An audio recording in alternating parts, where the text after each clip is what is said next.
When Scoot, Singapore Airlines low-cost carrier little sister, announced in November 2011 that it was coming to Australia flying non-stop from Singapore, I would imagine, like me, you had to do a double take over the name Scoot.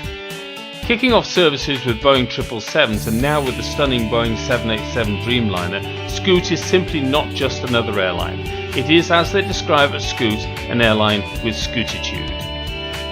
So when the opportunity came for me to try Scoot and experience that scootitude on a recent trip from Singapore to Sydney, I thought to myself, well, why not? With my flight with Scoot on one of their new, quieter, lighter Boeing 787 Dreamliners, named Barry for some reason that I've not been able to discover,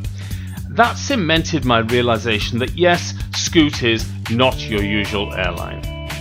The Scoot experience begins right from when you buy your ticket, or even before, because they send you smart email updates and news about all sorts of exciting things happening with Scoot. And you can hardly miss any Scoot communication or anything else Scoot related because of that highly visible banana yellow. And that whole branding and theme and yellow carries on right throughout the check-in and flight. Scoot offers a range of tickets including the basic Fly,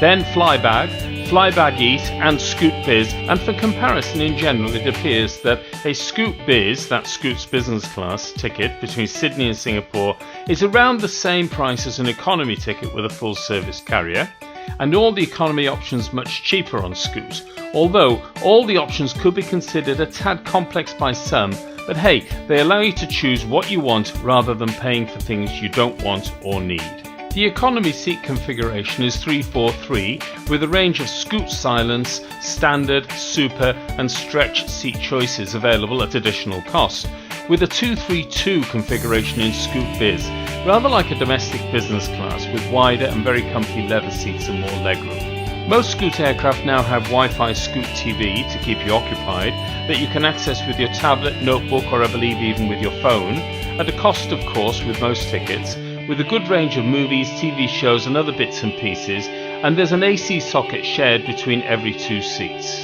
A light chicken wrap snack and a soft drink was included in my ticket on Scoot Biz, and it was served around 2.5 hours before landing in Sydney, with all other food and drinks extra, but the service is pretty good and the crew friendly and living up to the scootitude message.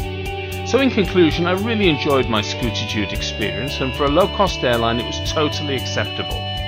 For an 8-hour flight, Scoot offers really great value for money, even in Scoot Biz, and I also like the decision on how much you spend on the seat and the extras is down to you, not the airline, which seems pretty fair to me, and I would imagine very attractive to leisure travellers on a budget, who seem to be most of the passengers on my flights.